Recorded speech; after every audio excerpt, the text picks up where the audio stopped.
For decades, the Queen's old room remained sealed, untouched, undisturbed, and wrapped in silence. But when a quiet, unnoticed worker was finally ordered to clean it, he sensed something was off. Behind the faded drapes and dusty furniture, a strange glimmer caught his eye. Hidden deep beneath the floorboards, he uncovered a small box wrapped in royal seals and marked with a chilling warning, "Do not open until 2025. What lay inside wasn't just a secret. It was a countdown that could change everything. The corridor outside the Queen's chamber was unnervingly silent, yet the weight of centuries seemed to press against the walls. The tapestries, muted and fraying at the edges, whispered of ceremonies long concluded, of laughter now gone, of commands once given and never questioned. Every footstep on the polished marble echoed like a heartbeat through history itself. The aide paused at the carved oak door, gloved hand resting lightly on the brass handle. Duty, invisible yet suffocating, pressed on their shoulders. Today, the chamber long sealed would be theirs to enter.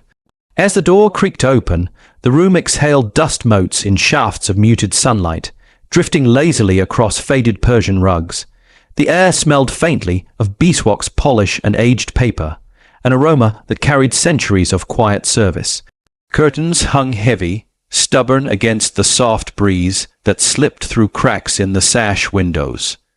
Portraits of monarchs past stared down, their painted eyes tracking each careful movement.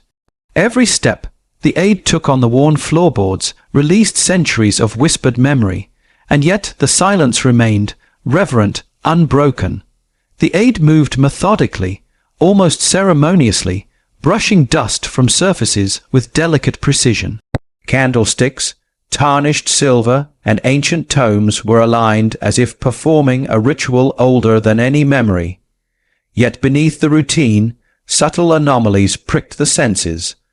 A cold draught slithered from behind the wardrobe, carrying the faint scent of something long hidden. A corner of floorboard lifted slightly, hinting at hollow space beneath. Each detail tugged at curiosity, an irresistible, forbidden call. But the code of duty rang louder, demanding restraint. Hours passed. The only sounds were the soft brushing of dust, the rustle of turning pages, and the occasional creak of timber settling under the weight of time. Light shifted imperceptibly, painting golden rectangles across faded rugs and portraits. The aide's thoughts wandered to whispered tales among palace staff. Letters never sent, decisions hidden from public scrutiny, secrets kept in shadowed rooms like this one. Each movement in this chamber was a delicate dance with history itself.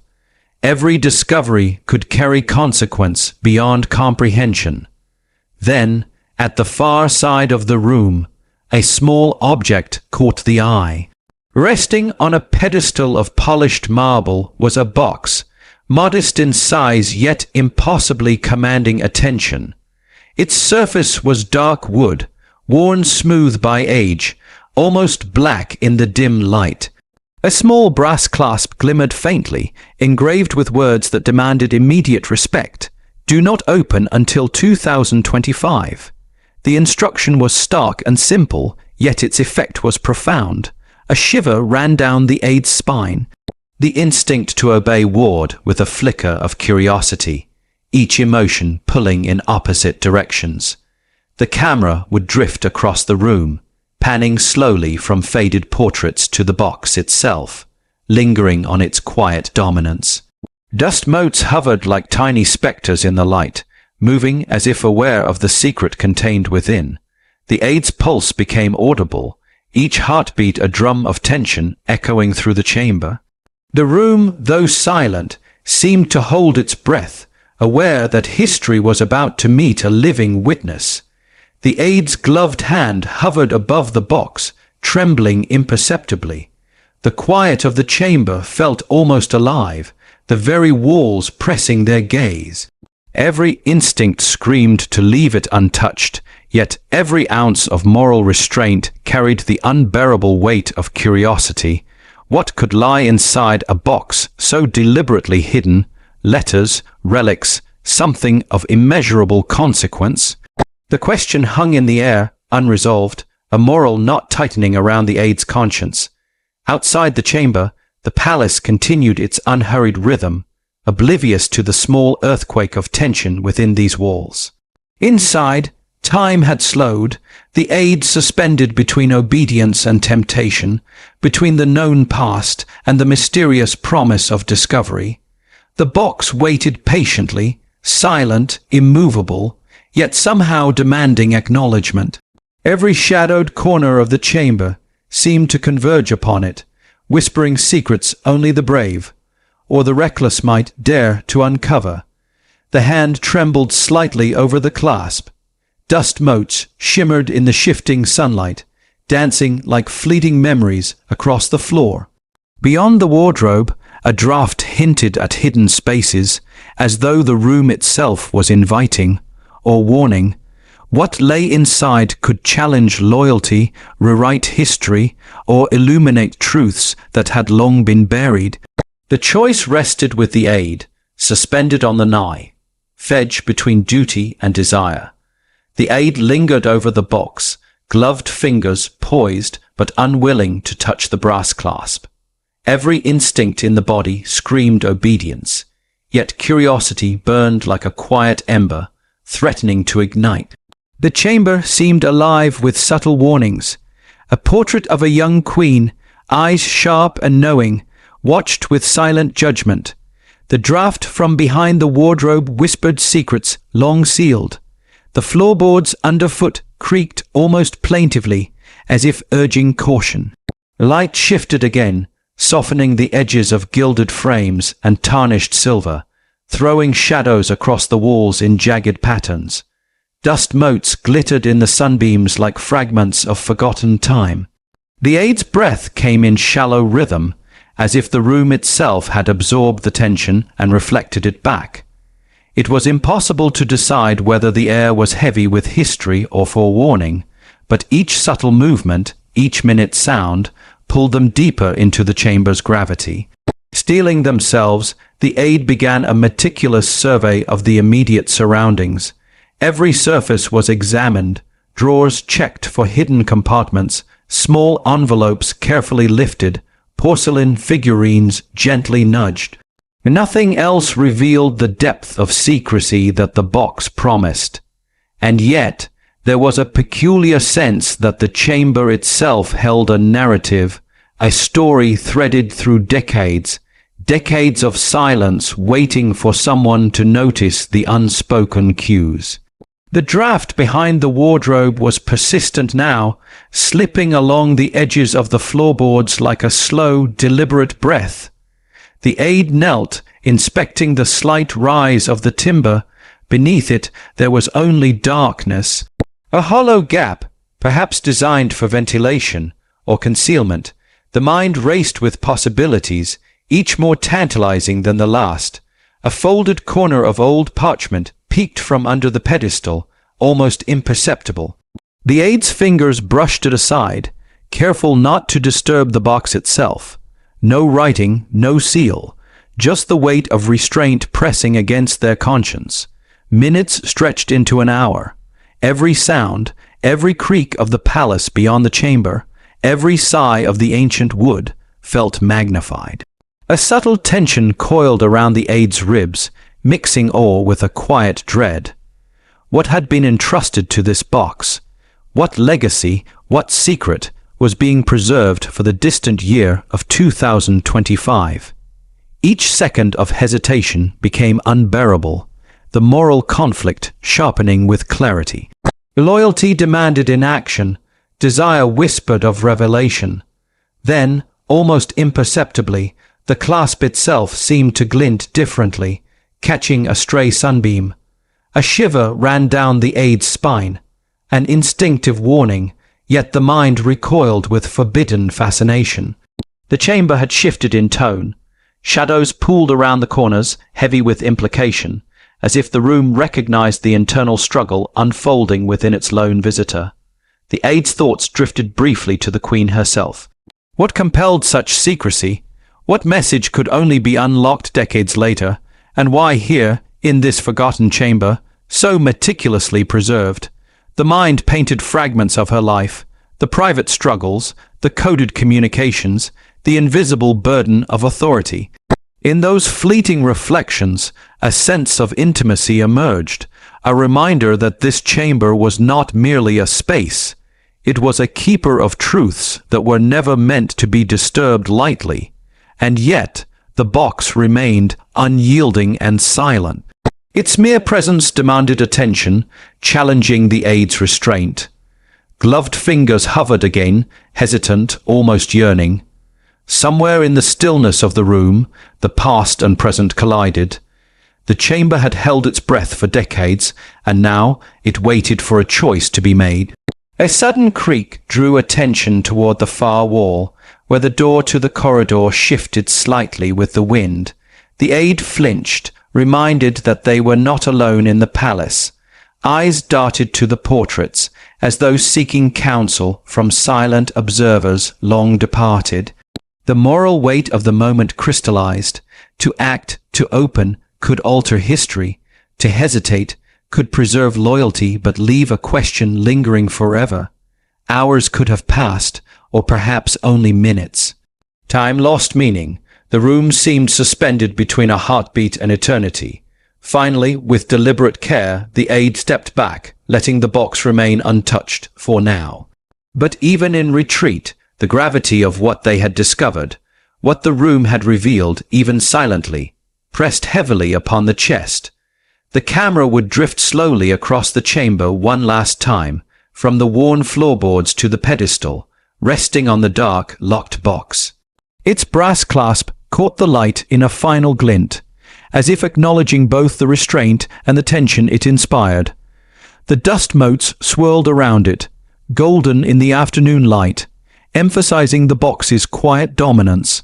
Nothing had been disturbed, yet the room's story had already begun to unfold in the aide's mind. The chamber exhaled its secrets silently. The aide turned away, walking back toward the oak door, footsteps soft but deliberate. The palace beyond was calm, oblivious, unaware of the moral tension that now lingered inside a single locked box. Yet a question had taken root, one that would not release its grip. What could be so important that it must remain sealed for decades, and who, if anyone, would challenge the code of obedience to reveal it? The camera lingers on the box, the lock gleaming with quiet menace. Outside, the palace continues its measured rhythm, unaware of the silent storm building within. The aide's mind is already turning, plotting and questioning. Whatever lay inside that box, the future of loyalty, history, and the Queen's hidden truths would converge, and the first step toward uncovering them had already begun. The memory of the box lingered like a shadow as the aide walked the quiet corridors beyond the Queen's chamber. Each footstep echoed softly against the marble, yet it carried a weight far heavier than sound, a silent reminder that history had pressed itself upon them, unseen, unspoken. The palace moved on in its measured rhythm, oblivious, but for the aide every detail, the faint scent of beeswax, the subtle creak of iron hinges, was now a cipher to be decoded. They made their way to the archives, a room thick with the fragrance of aged paper and polished oak. Sunlight filtered through tall windows, dust-laden beams illuminating rows of meticulously catalogued ledgers, folders, and ancient manuscripts. Each document carried the weight of centuries, a testimony to a court that had valued order above all else. The aide's gloved hand hovered over spines and titles, careful to disturb nothing unnecessarily. Every move was a dance between inquiry and restraint. The first documents consulted were the Queen's correspondences, letters bound in soft leather, carefully stacked and labeled. The aide's eyes scanned lines written in precise calligraphy, phrases full of measured courtesy and concealed meaning. In some, the Queen corresponded with foreign dignitaries. In others, the tone was intimate, revealing glimpses of personal struggle under the heavy mantle of duty. Between the lines, there were traces of urgency, of coded intent, a whisper of secrets that may have demanded concealment. Next came the etiquette manuals, thick volumes of imperatives and expectations, many worn from decades of use. The pages, yellowed and delicate, detailed protocols for addressing ministers, handling royal artifacts, and interacting with the household staff. Every rule was designed to maintain order, to guard the monarchy against chaos. Yet, in those very rules, the aide discerned subtle hints at unspoken expectations, gaps in the procedure, areas where judgment and discretion might override formal instruction. It was a delicate lattice of law and loyalty, and the aide realized the box, locked and waiting, might exist precisely at that intersection. Consulting the staff quietly proved more revealing than any text. Whispers floated down the corridors and over tea-stained tables. Servants spoke of forgotten decrees, of private meetings, of high-ranking officials whose names had faded from memory. Each story contained layers of caution, almost ritualistic in their delivery, like a code designed to preserve loyalty while hinting at buried truths. One old housekeeper, her voice barely above a whisper, mentioned a correspondence once exchanged between the Queen and a minister long deceased, an exchange that was never to see daylight. The aide's pulse quickened. Every rumor, every anecdote, felt like a breadcrumb in a labyrinth whose walls were made of centuries of secrecy. Hours passed in meticulous review. Ledgers revealed entries long abandoned, heirlooms recorded with obsessive precision, yet here and there, small anomalies appeared. A missing date, a crossed-out note, a name conspicuously absent. Each deviation was minor in appearance, yet the aide sensed the hand of deliberate omission. The palace, with its polished corridors and rigid routines, seemed to whisper that nothing was accidental, that every blank space carried the weight of intent. By mid-afternoon, the aide had compiled a small stack of documents for further review.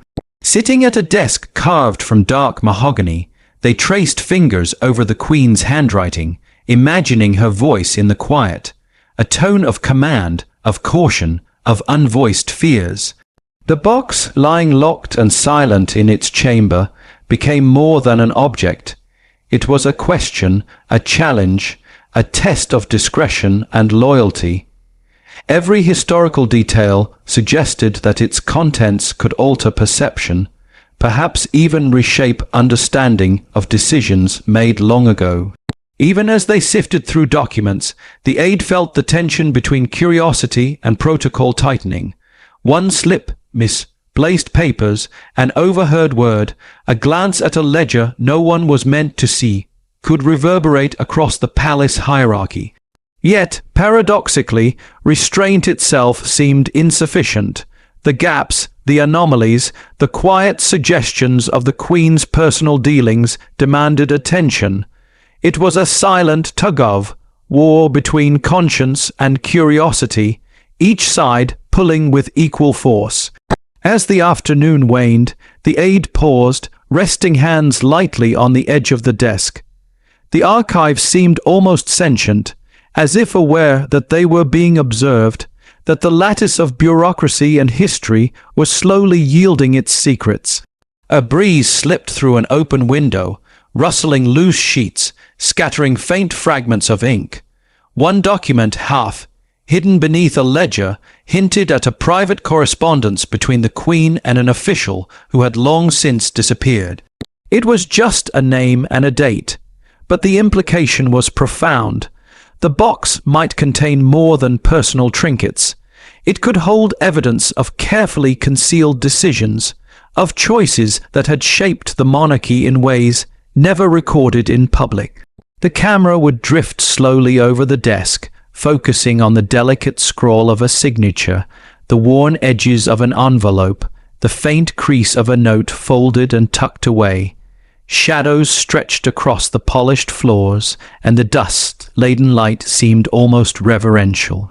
The aide leaned back, absorbing the enormity of what they were uncovering. Loyalty demanded caution. Curiosity demanded action. Between the two, the line blurred until it became impossible to distinguish restraint from indecision. Evening approached, and the room grew quiet in the golden fading light.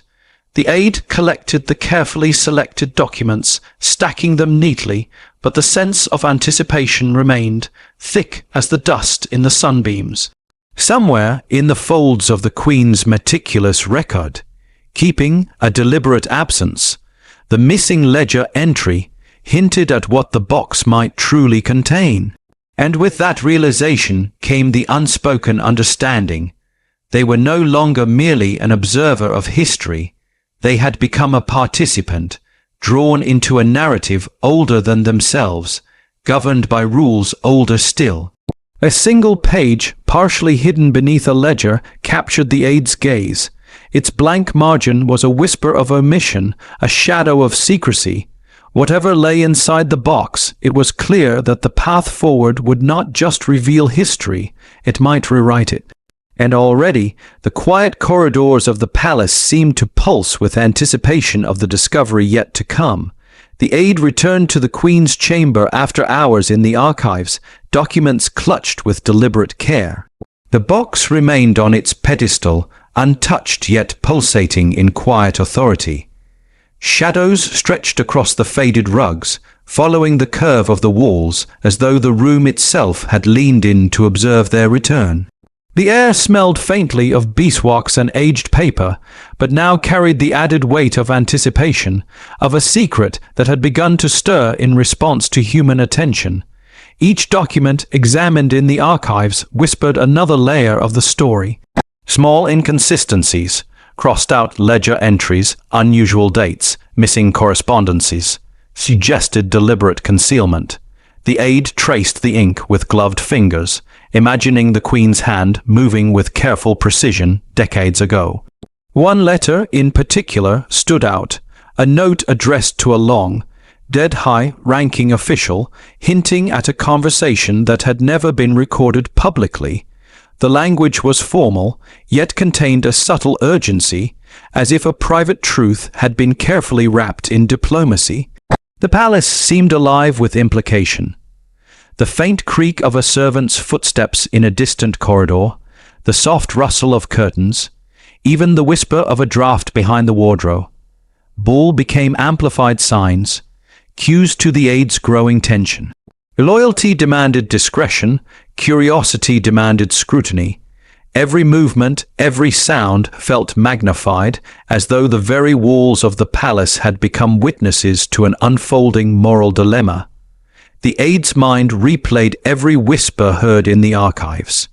Old housekeepers had spoken of private instructions, of protocol so rigid it left no room for improvisation, but behind the strictures there were hints, carefully veiled, that some matters required subtle judgment. The missing ledger entry was not a mistake, it was deliberate, and now the aide began to suspect that the box contained far more than simple heirlooms or personal correspondence. It might hold the key to decisions, alliances, or even scandals the monarchy had long sought to conceal. Hours passed in meticulous observation. Each item on the pedestal, each letter and ledger, was cross-referenced in the mind against other clues gathered from whispered accounts and archival records. The aide pieced together a narrative. The Queen had communicated privately with influential figures, shaping events that never made the public record.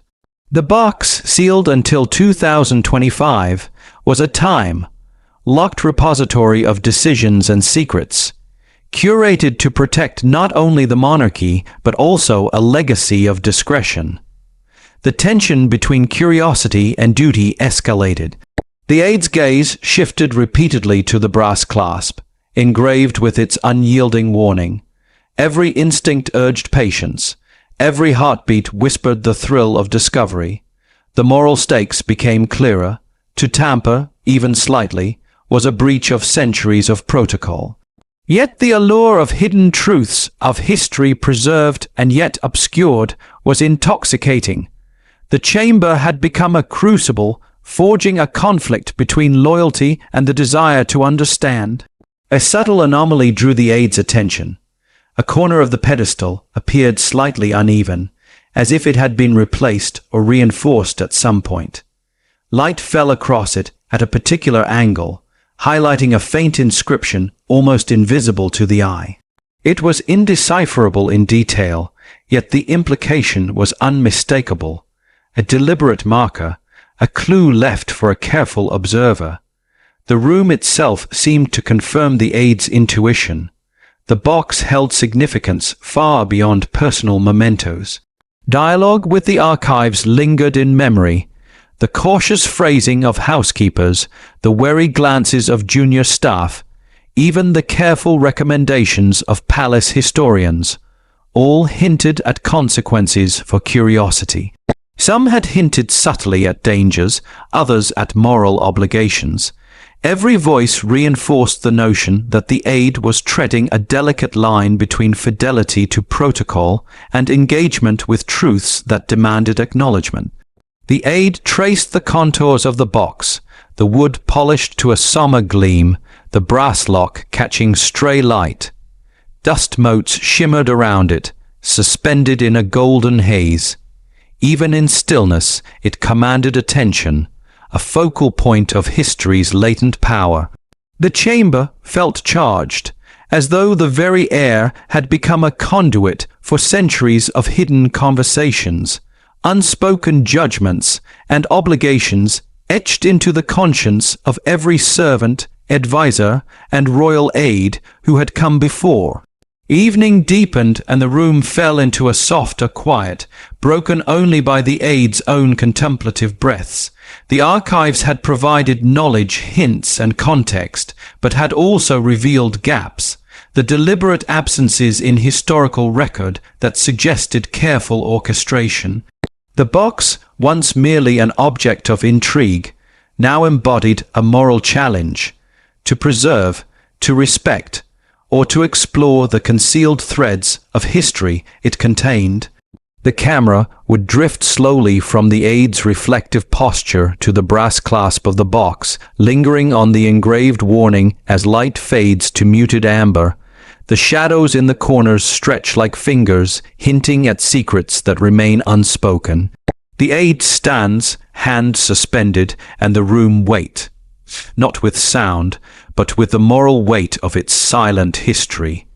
A faint, almost imperceptible anomaly in the ledger, a missing entry, remained at the forefront of the aide's mind. The box's significance had deepened beyond mere curiosity. It had become a challenge to conscience itself. What lay inside could reshape perception, test loyalty, and reveal truths that had been deliberately hidden for decades. And already, whispers of consequences, both historical and personal, began to stir, pushing the aide toward choices that could define not just duty, but destiny. The corridor leading back to the Queen's chamber felt narrower than it had that morning. The aide's footsteps echoed softly, almost swallowed by the ancient walls, but each tap of the heel against polished marble reverberated in the mind like a warning. Every shadow seemed to stretch with intention, every whisper of the wind against the windows a murmur from the past. The box waited silently, a patient sentinel, as if aware that the aide had already glimpsed fragments of the truth in the archives. Once inside, the chamber seemed unchanged, but the perception had shifted. Dust motes still danced lazily in beams of sunlight, portraits still observed, eyes heavy with judgment. Yet now every element seemed charged, almost alive, reflecting the aide's own anticipation and fear. The brass clasp gleamed faintly in the late afternoon light, a silent challenge. Here, between the authority of protocol and the allure of discovery, the aide felt the full weight of moral tension pressing in from every direction. A soft knock at the chamber door startled them. A young palace historian appeared, careful to maintain a respectful distance, yet her eyes conveyed subtle concern. Pardon the interruption, she whispered, but I've noticed the archives you consulted. There are anomalies in the Queen's correspondences. Certain letters have been removed from public record. The aide's pulse quickened, removed, but they should be catalogued. They are. The historian replied, voice barely above a murmur, but selectively. Someone decided some truths were too sensitive to remain visible. The box. It may contain more than heirlooms or private notes, and I'm not the only one who suspects that. Her words settled over the aide like a dense fog. Loyalty demanded discretion. Curiosity demanded action. And now the stakes had escalated. Palace historians, unseen officers, and even distant relatives, all seemed to orbit the mystery of the box, each with their own unspoken agendas. The aide returned to the pedestal, gloved fingers brushing against the edge of the dark wood. The brass clasp felt impossibly solid, as though it were not merely a lock but a moral barrier. Every instinct urged restraint, every heartbeat whispered temptation. In that tension, a memory surfaced, a fleeting recollection of the Queen, long ago, hunched over her desk in private, sending letters with a secrecy that now felt almost intimate. Perhaps she had known someone like the aide would one day stand here, poised between duty and desire. Hours passed in near silence, broken only by cautious dialogue from the historian and occasional notes, jotted down in the aide's ledger. They discussed possibilities, the significance of the missing entries, the carefully curated correspondences, and the potential consequences should the box's contents be revealed prematurely. The conversation remained restrained, every word weighed carefully. Even in dialogue, the chamber seemed to absorb the tension, thickening the air with the moral weight of secrecy. The aide's mind wandered to the Queen's private struggles. Official histories described only decisions and public ceremonies. Nothing hinted at her loneliness, the coded messages she sent to trusted confidants, or the burdens carried silently. Every fragment discovered in the archives now carried a heavier meaning, suggesting that the box was a repository not only of objects but of intention, strategy, and perhaps even regret. A flash of anxiety cut through the reflection. The aide had glimpsed hints that others were aware of the box's existence. Security officers had begun subtle inquiries, casual questions designed to gauge awareness. And though no overt threat had been made, the unspoken understanding was clear. Curiosity could provoke consequences far beyond reprimand. The weight of potential scandal, coupled with centuries of expectation, pressed heavily. Moments of solitude deepened the tension. Kneeling to inspect the floorboards again, the aide noticed the faint draft behind the wardrobe, the hollow gap beneath one corner. A subtle anomaly in the construction suggested intentional concealment, perhaps to mask the box's presence, perhaps to reinforce its authority. Even the room itself seemed to conspire in moral testing, its silence emphasizing the stakes of every thought, every hesitation. The historian finally excused herself, leaving the aide alone. The chamber, once a silent repository, now felt almost sentient, bearing witness to the aide's internal struggle. Thoughts of loyalty, duty, and potential revelation collided with raw curiosity, forming a tension that made time itself seem elastic. Every heartbeat felt like a judgment, every breath a negotiation with conscience. By late evening, the aide leaned against the pedestal, eyes tracing the worn surface of the box. Its brass lock caught the last light of the day, gleaming like a sentinel guarding the boundary between the past and the present. The moral paradox was clear. To open it now could breach centuries of protocol. To leave it closed might deny truths that deserved acknowledgement. The chamber had become a crucible, testing not just courage but integrity, patience, and discernment. In the quiet, A subtle realization emerged. Someone long ago had deliberately constructed a scenario where the future would confront the present. The box, the chamber, the carefully curated records, they were not merely artifacts of history. They were instruments of moral reckoning. And the aide, standing on the threshold of choice, understood that their next decision would ripple across the palace hierarchy, historical understanding, and perhaps even personal conscience. The hand hovered over the clasp, trembling imperceptibly. Outside, the palace continued its measured rhythm, oblivious to the storm of uncertainty within. Shadows stretched across the chamber, merging past and present. The box, still locked, waited, silent, immutable, and insistent. Whatever lay inside would test loyalty, reveal hidden truths, and confront the aide with a choice that could alter both history and destiny. The chamber felt smaller now, almost constricting, as the aide's gaze lingered on the dark wood of the box. Shadows pooled in the corners, stretching like fingers of warning, and dust motes hovered in the fading light, glittering like fragments of a long, forgotten past. Outside, the palace continued its measured rhythm, unaware of the quiet storm unfolding within a single, locked space. A sudden rustle at the far end of the chamber made the aide stiffen. A security officer, tall and silent, appeared in the doorway. No words were spoken. None were needed. The presence alone conveyed expectation and subtle caution. A glance, carefully measured, suggested knowledge of the box and its significance. The aide's pulse quickened, and for a moment, history, protocol, and morality seemed to converge, each exerting invisible pressure. Flashbacks intruded. The Queen, decades earlier, hunched over her writing desk, quill scratching against parchment. There had been urgency in her hand, precision in her phrasing, and secrecy in every fold of the letters she sealed.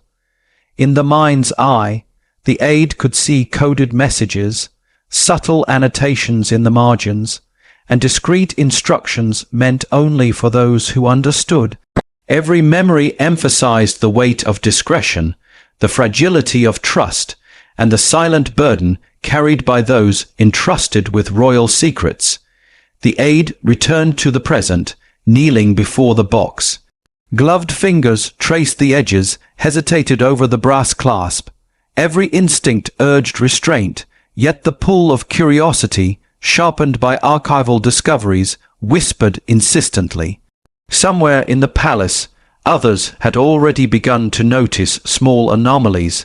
The missing ledger entries, whispered conversations, cautious glances. The aide felt the invisible web of consequences tightening.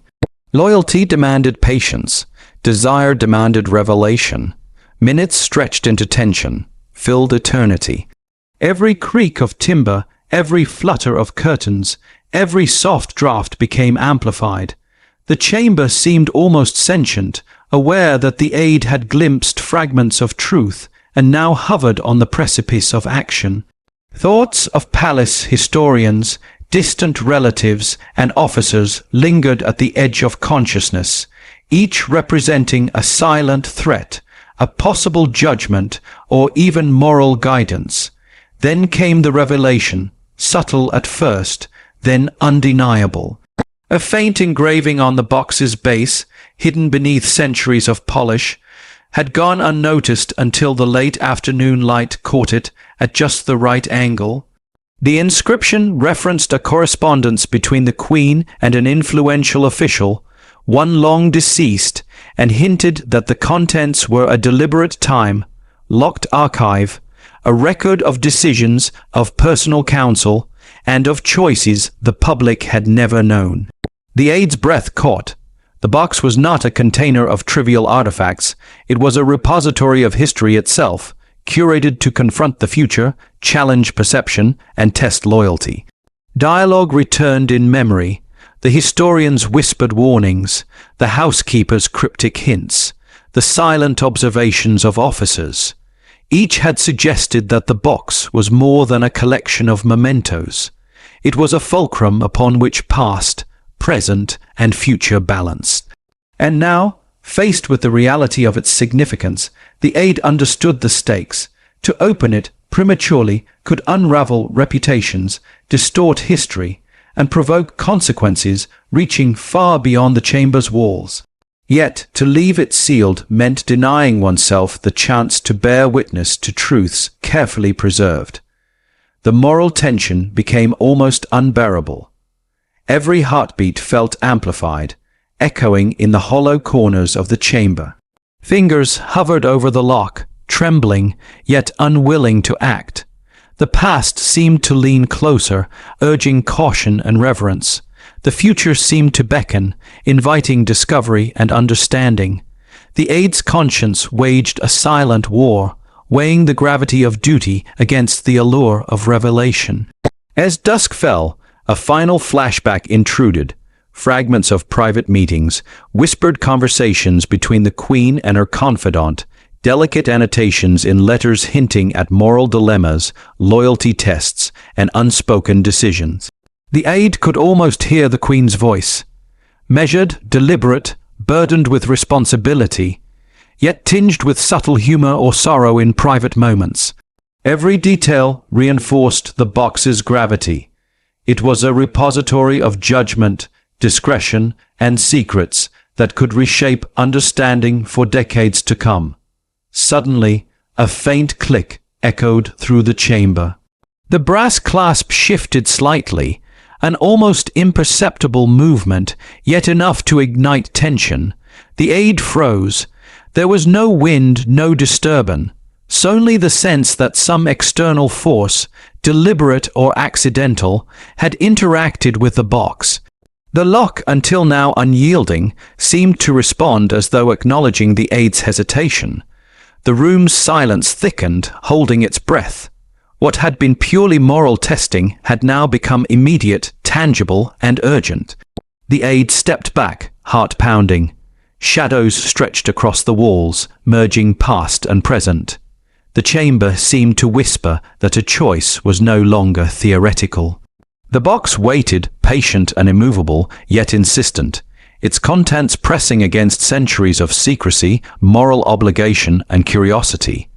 Every instinct in the aide's body urged retreat, yet every insight gained from the archives, the whispered hints, and personal reflection urged action. The lock clicked again, faint but unmistakable. The box, once a symbol of restrained curiosity, had become an agent of fate. The aide's hand hovered over it, suspended between loyalty and discovery. Whatever lay inside would shatter assumptions, illuminate hidden truths, and challenge the very notion of obedience. The chamber waited, silent but vigilant, as the first step toward revelation. An inevitable consequence was now unavoidable. The chamber held its breath. Dust motes drifted lazily in the muted light, yet the air felt charged, as if the walls themselves had sensed the impending shift. The aide knelt before the box, gloved fingers steady, but trembling imperceptibly over the brass clasp. Outside, the palace remained indifferent, its corridors humming softly with the ordinary rhythm of life, unaware of the quiet, monumental act about to unfold. A soft click resonated as the clasp gave way under careful pressure. The sound seemed impossibly loud in the stillness, like a bell tolling for the first time in decades. The box lid lifted slowly, deliberately, revealing a collection of letters, photographs, and small artifacts, subjects that had lain untouched, meticulously preserved for decades. Each item was a fragment of memory, a testament to choices carefully hidden from history, and each seemed to hum with unspoken significance. The aide's eyes scanned the contents, heart tightening. The first letters were written in the Queen's hand, carefully folded and addressed to a high-ranking official whose influence had long shaped the palace's unseen decisions. The words were formal yet intimate, measured yet charged with subtle urgency. They spoke of alliances, moral dilemmas, and personal burdens, a side of the monarchy that had never been recorded publicly. Each sentence demanded reflection, each paragraph weighed with consequence. Among the letters were photographs, some faded to sepia tones, depicting scenes of private meetings, discreet gatherings, and moments of personal significance. Faces were familiar only to those within the inner circle, yet the aide felt the weight of recognition, the gravity of understanding lives that had existed largely out of public view. One photograph, in particular, showed the Queen conferring with a long, deceased advisor, her expression solemn, the eyes of both betraying the silent weight of secrecy. Artifacts accompanied the correspondence: a signet ring, worn and engraved with subtle symbols, a small leather-bound diary, a delicate locket containing a faded portrait. Each object carried the aura of intimacy and discretion, connecting the present to decades of unrecorded events. The aide handled them reverently, aware that each item was a link in a chain of responsibility, secrecy, and moral consequence. Time became elastic. The aide read and reread letters, studied photographs, and examined each artifact. The chamber seemed to shrink and expand with each discovery, shadows deepening in corners as if drawn to the weight of revelation. Outside noises, the distant echo of footsteps, the faint rustle of curtains, were absorbed into the thick atmosphere, fading into near silence. The only sound was the faint rustle of paper, the subtle shift of artifacts, and the aide's careful breaths. Emotional conflict intensified, awe battled fear, curiosity clashed with loyalty. The more the aide uncovered, the more the room seemed to weigh upon conscience. Every fragment suggested decisions made under pressure, choices hidden from the public eye, and the delicate balance maintained to protect both the Queen and the monarchy. Each discovery demanded judgment. What could be preserved, what must remain secret, and what truths might irrevocably alter perception if revealed. The aide paused to examine a letter marked with a subtle annotation, almost imperceptible, a coded note referencing a private negotiation that had been entirely omitted from the official archives. The implication was profound. The Queen had orchestrated events carefully, shaping outcomes with discretion and moral foresight. These were not mere correspondences. They were instruments of influence, deliberately shielded from history's public gaze. A photograph slipped from the top of the pile, landing near the aide's knee. It depicted a moment of personal vulnerability. The Queen alone, seated in her private study, pen in hand, expression grave yet contemplative. The aide could almost hear the unspoken thoughts captured in the image, the isolation, the weight of leadership, the silent negotiation between personal conscience and public duty. The chamber seemed to echo this reflection, reinforcing the gravity of the moment. The camera would drift slowly across the opened box, lingering on letters, photographs, and artifacts. Shadows deepened in the corners, curling around the edges of the pedestal like dark sentinels, emphasizing the moral and historical weight of what had been uncovered. Light fell softly across the aide's hands, gloved and steady, yet trembling in response to the responsibility now in their care. Hours, or perhaps minutes, for time had dissolved into tension, passed as the aide continued to process each item. Every artifact was a lesson in discretion, every letter a testament to the careful balance of duty and desire. The chamber, once silent, now resonated with the gravity of history itself, pressing upon the conscience with quiet insistence. Even allies could become adversaries. The aide recalled whispered warnings, subtle glances, and unspoken cautions from staff, historians, and officers alike. The moral landscape was shifting with every discovery, and loyalty itself now required careful navigation. The knowledge contained in the box was powerful yet delicate, capable of influencing reputations, careers, and perceptions of history. The final act of Part 1 closes with the aide arranging the items carefully, absorbing the gravity of the revelations. and sensing that the first layer of discovery was only the beginning. The shadows in the corners seemed to deepen, and the chamber itself seemed to lean in, inviting contemplation, reflection, and an understanding that some truths were heavier than they appeared. The aide's eyes lingered on a folded envelope, marked with a seal the Queen had used only in private matters. Beyond it, photographs and artifacts hinted at consequences not yet fully understood. The chamber waited silently, shadows pressing closer, as the aide prepared to confront the deeper, darker truths that lay hidden in the box. Truths that would challenge every notion of loyalty, morality, and history. The chamber had grown colder as evening descended, shadows stretching across worn rugs and faded portraits. The aide sat cross-legged before the opened box, each item revealing a deeper layer of history previously concealed. Letters whispered of alliances that had never been publicly acknowledged. Photographs hinted at relationships carefully obscured. Artifacts carried an intimacy that made every discovery feel sacred and dangerous. A letter, yellowed with age, trembled slightly in the aide's hands. Its contents were deliberate, formal, and yet heavy with implication. It referenced meetings that had occurred behind closed doors, decisions that shaped policy, and choices made in secrecy, away from public scrutiny. But one line stood out, a subtle acknowledgement of a scandal, the orchestration of events that, if revealed, could have upended reputations and rewritten historical perception. The aide felt a shiver run down the spine.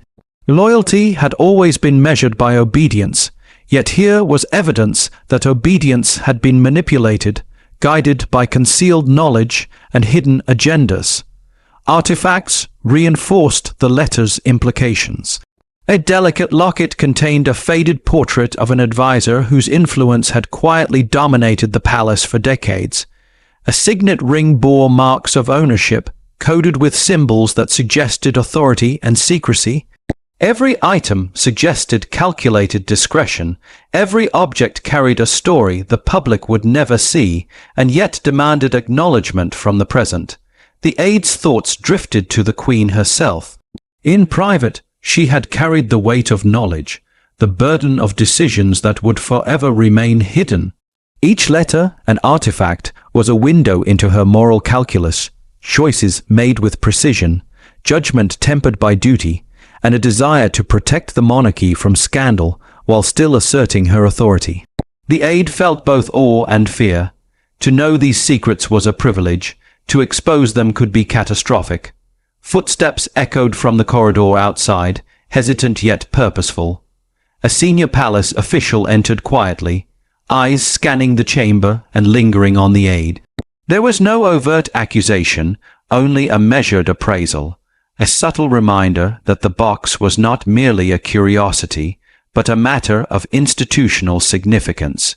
"You've seen more than most ever will," the official said softly. "Be mindful, some truths are heavier than the crown itself." The aide nodded, understanding the weight behind the words. Every gesture, every glance seemed laden with unspoken warnings. The palace hierarchy, invisible yet omnipresent, had subtly shifted in response to the discovery. Allies and enemies were no longer easily distinguished. Every interaction carried potential consequence. Hours passed as the aide continued to examine the contents. One photograph showed the Queen and her confidant in a private meeting, a discussion so intense it was etched in their expressions. Another letter referenced decisions made to avert a scandal, suggesting the manipulation of events beyond public knowledge. The aide felt a moral tension unlike any previously experienced. Loyalty to protocol demanded silence, yet curiosity demanded comprehension and acknowledgement. At one point, the aide paused, hands hovering over the letters.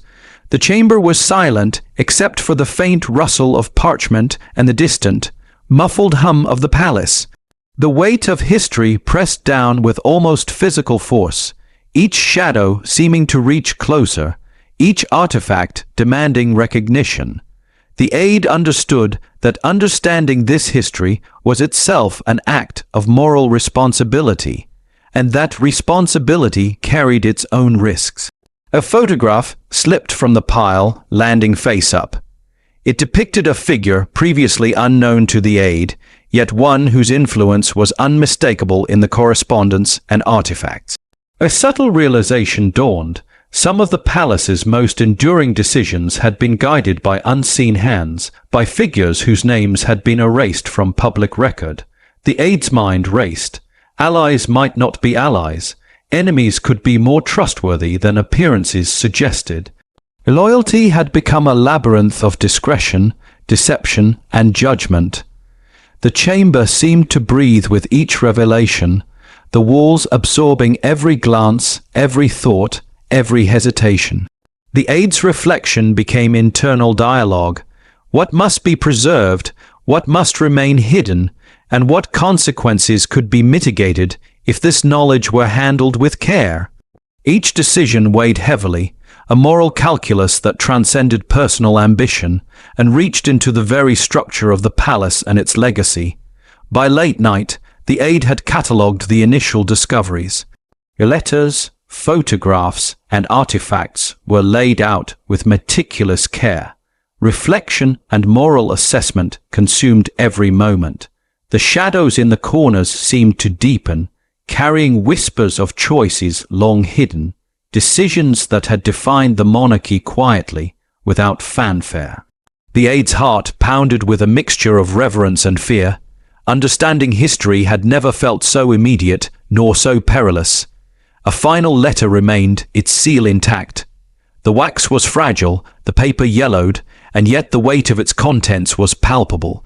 The aide's hand hovered over it, conscious that this final discovery might alter the perception of every secret uncovered thus far. The chamber waited, silent, patient, and implacable, its walls heavy with history, its air dense with expectation. The aide's fingers touched the seal, hesitant but inevitable.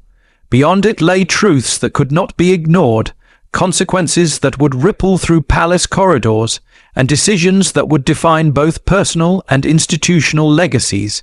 Outside, the palace slept, oblivious, while inside, shadows held their secrets for one final, morally charged revelation. The chamber was quiet now, though the shadows seemed heavier, imbued with the gravity of the secrets recently unveiled. The box, once a silent sentinel of mystery, now lay open, its contents spread carefully across the pedestal. Letters, photographs, and artifacts rested like fragments of a life lived in measured discretion, each piece carrying both history and consequence. The aide breathed deliberately, aware that the weight of responsibility was as tangible as the dust beneath their fingers. Outside, the palace maintained its steady rhythm, servants moving through corridors with quiet efficiency, officers keeping careful watch. But within these walls, time seemed suspended. The aide considered the moral implications of what had been discovered. Every artifact spoke to choices made in the shadow of duty, to actions intended to preserve both reputation and history. Yet knowledge carried its own burden, one that demanded discernment, subtlety, and unwavering commitment to principle. The aide began the careful work of cataloguing and preserving. Letters were refolded, envelopes sealed without compromise to the original integrity, photographs placed in protective sleeves, and artifacts handled with reverence. Every movement was deliberate, a ritual of respect for the past and a testament to the discipline demanded by duty. The chamber itself seemed to respond, absorbing each gesture, each careful decision, as if acknowledging the aide's fidelity to both history and conscience. Minutes stretched into hours. The aide paused often, reflecting on the weight of the discoveries. One letter, marked with a subtle annotation, recounted a private negotiation that had long influenced the monarchy's public decisions. Another photograph captured a moment of vulnerability, revealing the Queen's humanity beneath the weight of her office. Every item demanded not only preservation, but understanding, a moral imperative to balance transparency with discretion. The aide's thoughts wandered to the individuals who might have once been involved. Confidants, advisors, distant relatives, and officers whose choices had shaped events behind the scenes. Some were long gone, their contributions lost to the passage of time. Others were present in spirit, their legacy intertwined with the monarchy's continued stability. The act of preservation became more than physical. It was ethical, symbolic, a recognition of lives lived in service to a delicate equilibrium between duty and secrecy. A subtle noise at the chamber's entrance reminded the aide of the palace's living structure. A junior officer peeked quietly, eyes wide with curiosity but tempered by respect.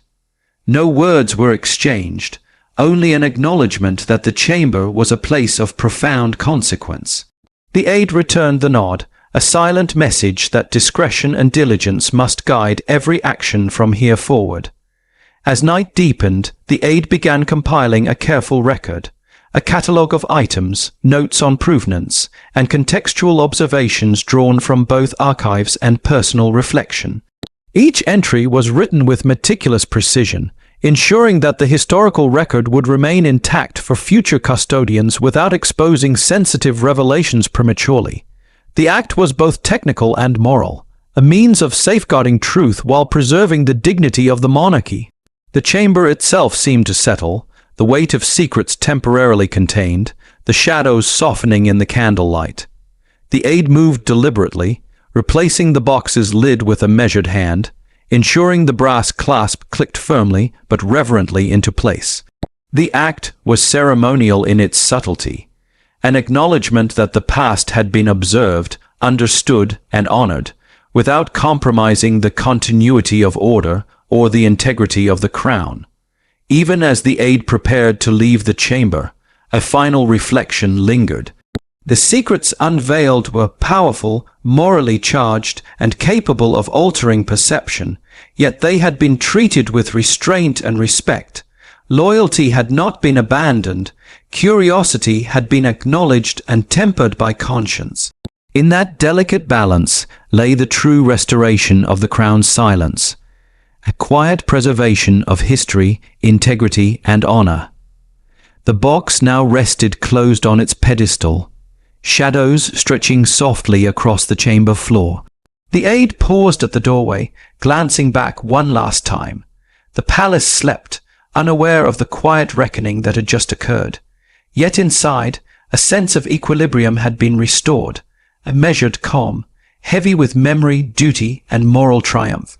The next steps would demand subtle diplomacy, careful negotiation, and unwavering fidelity to both history and conscience.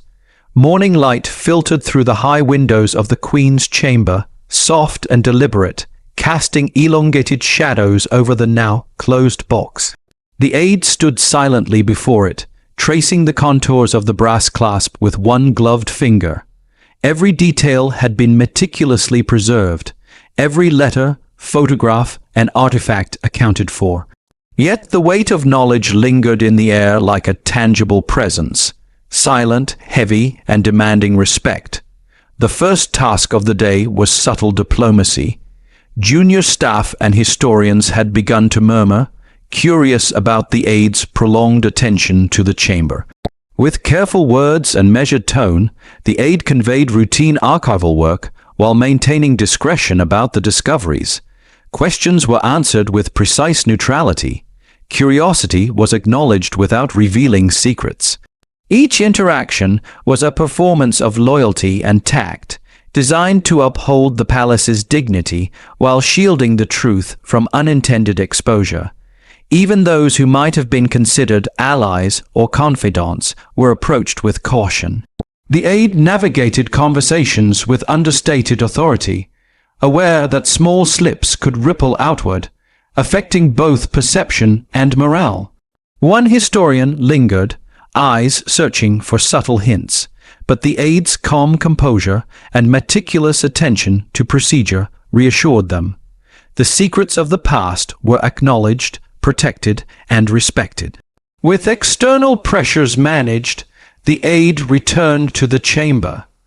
The box rested silently, an unyielding yet obedient vessel of the monarchy's carefully preserved history.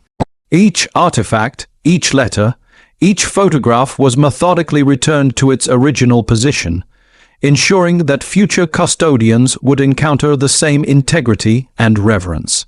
The process was deliberate, ceremonial in its quietness, a final act of stewardship that honored both the past and the present. The aide paused to reflect on the emotional toll. Each discovery had carried a moral weight, challenging assumptions, loyalty, and understanding. Yet, through careful judgment, the aide had managed to navigate the tension between curiosity and duty, preserving truth without compromising the monarchy's dignity. The chamber itself seemed to exhale, shadows softening in acknowledgement, dust settling into the familiar folds of rugs and furniture. A quiet confrontation with a senior officer tested patience and discretion one final time. The officer approached, eyes briefly lingering on the closed box. No questions were asked, none were necessary. The aide's measured presence conveyed both respect and authority, a silent assertion that the past had been honored and that the integrity of the crown remained intact. Without further words, the officer nodded and departed, leaving the aide alone with the chamber, the box, and the weight of history preserved. Every movement became symbolic, replacing documents, aligning artifacts, ensuring the preservation of the Queen's intent. There was no rush, no panic, only deliberate care. Even the smallest misalignment might have felt sacrilegious after the careful uncovering of the past. Yet, through this meticulous process, a profound sense of closure emerged. Duty had been upheld, curiosity had been tempered, the monarchy's legacy remained secure. Finally, the aide stepped back, surveying the chamber.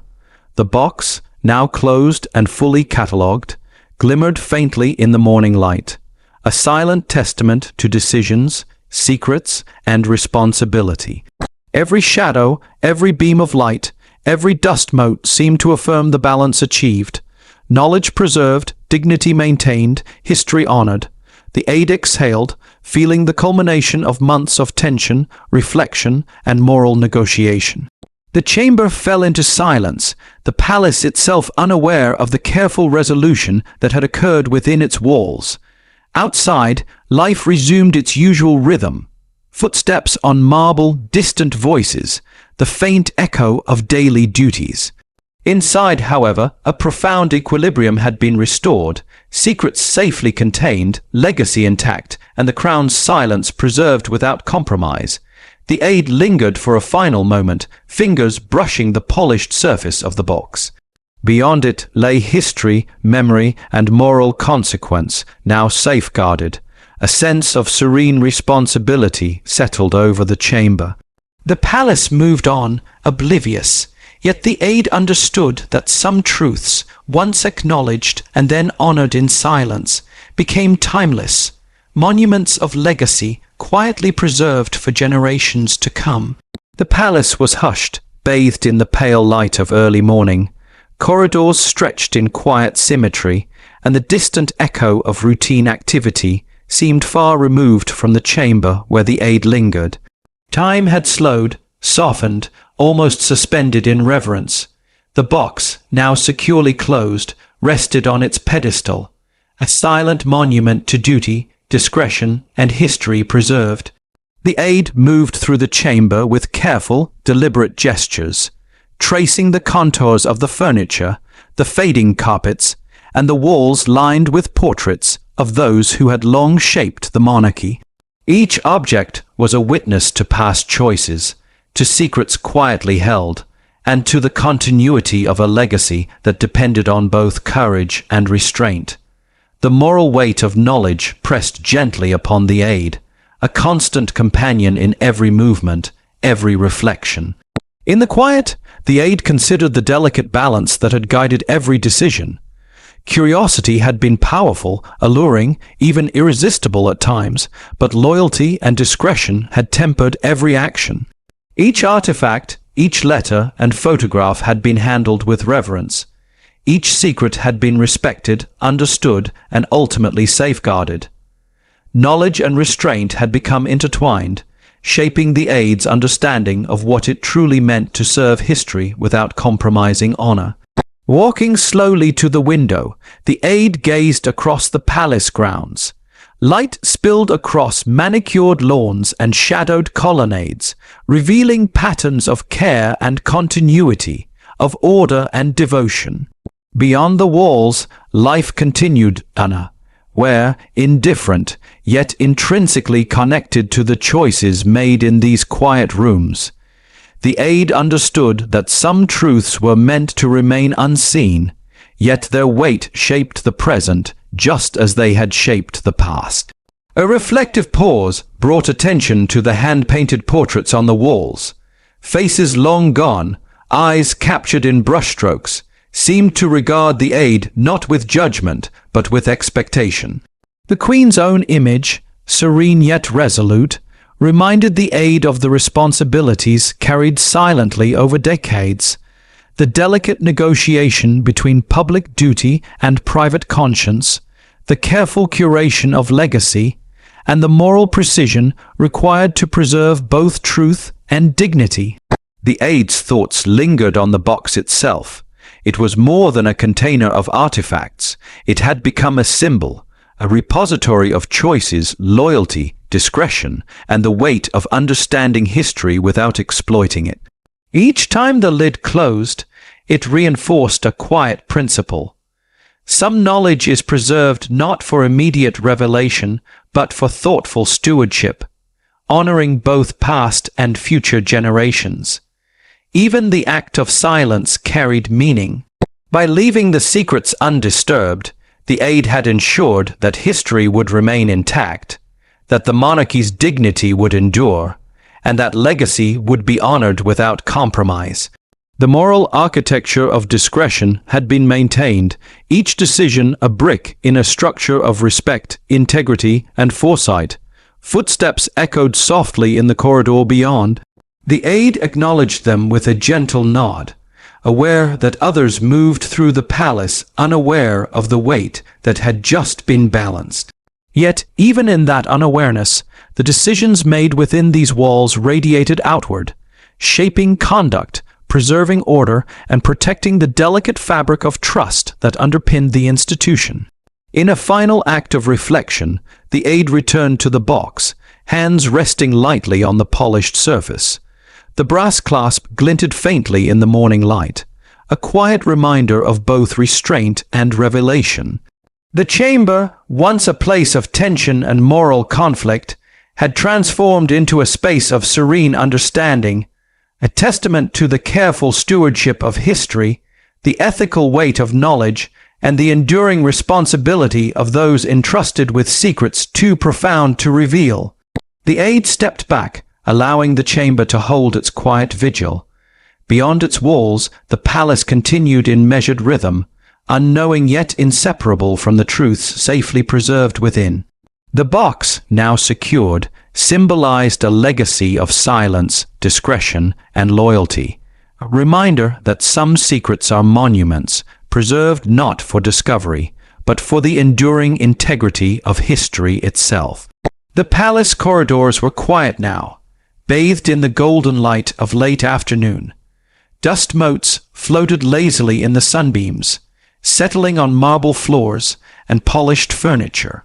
The world outside continued its ordinary rhythm, unaware of the monumental choices quietly navigated within the walls of the Queen's chamber. The aide moved deliberately, gloved hands brushing across surfaces, taking in the stillness of a space transformed from tension to solemn serenity. The box, closed and polished, rested on its pedestal. It was a vessel of history, memory, and moral consequence, a repository not merely of objects, but of decisions, discretion, and legacy. The aide's gaze lingered on the brass clasp, reflecting light like a tiny sunbeam illuminating the weight of centuries. Every secret it contained had been acknowledged, catalogued, and secured, its significance preserved without compromise. Walking to the window, the aide watched the palace grounds bathed in soft light. Shadows stretched across manicured lawns, the rhythm of fountains mirrored the silent discipline of palace life, and the distant chatter of staff became a gentle reminder that life carried on, largely unaware of the delicate equilibrium preserved inside. Yet the aide knew the truth. Every secret contained within the box had ripples far beyond the chamber, shaping understanding, reinforcing loyalty, and preserving the dignity of the crown. Reflection deepened. The aide considered the choices made, the restraint exercised in opening the box, the careful documentation of its contents, the balance struck between curiosity and duty. Each decision had been guided by moral principle, tempered by reverence, and measured against the weight of history. Knowledge had been acknowledged without exploitation, power observed without interference, and discretion exercised without compromise. Even the shadows seemed to carry meaning. The portraits of long, deceased monarchs and confidants appeared alive in the gentle light, as if bearing witness to the aide's actions. Their silent observation affirmed that some truths, when handled with care, did not vanish, they endured. The aide understood that silence was itself a legacy, a deliberate choice that ensured integrity, honored history, and safeguarded both the monarchy and its principles. The act of stewardship extended beyond the chamber. Each artifact, letter, and photograph had been meticulously returned to its place, every annotation recorded in careful detail. Future custodians would inherit not just objects, but a framework of ethical responsibility and measured understanding. The aide's work had ensured that the past remained honored, the present balanced, and the future guided by a quiet, unassailable integrity. A final pause brought introspection. The aide reflected on personal transformation, the tension between curiosity and loyalty, the moral weight of knowledge, and the profound satisfaction of having navigated both successfully. To serve history without exploiting it, to honor secrets without succumbing to temptation, was an achievement beyond personal gain, a testament to conscience, fidelity, and ethical courage. The chamber itself seemed to settle. Light softened across walls, carpets, and furniture. Shadows that had once pressed in with moral tension now appeared gentle and protective. The box glimmered quietly, a silent monument to restraint, vigilance, and the enduring balance between truth and discretion. The aide exhaled, feeling a serenity that came not from revelation, but from preservation, the quiet triumph of maintaining the crown's dignity, safeguarding secrets, and honoring a legacy entrusted across generations. Stepping toward the door, the aide cast one last glance at the chamber. The queen's portraits, the polished furniture, and the closed box seemed to hold a silent conversation, affirming the choices made. Outside, palace life moved on, yet the aide knew that the quiet decisions, the careful preservation, and the moral courage exercised here would resonate far beyond this chamber. The legacy of silence, of loyalty, and of ethical stewardship had been secured. The box rested on its pedestal, shadows soft around its edges, its contents secure, its secrets preserved. Some truths were never meant for immediate revelation, yet their preservation was a monument in itself. The aide's journey, once fraught with tension and moral uncertainty, had reached its resolution, not in disclosure, but in reverent stewardship. History, memory, and conscience were honored, the crown's legacy endured. In the palace's quiet heartbeat, the aide understood the ultimate truth. Some secrets are more than personal. They are monuments of legacy, entrusted to those wise enough to safeguard them, preserved in silence, and revered across generations. The chamber, the box, and the aide's conscience now rested in harmony, a silent testament to loyalty, discretion, and the enduring weight of history.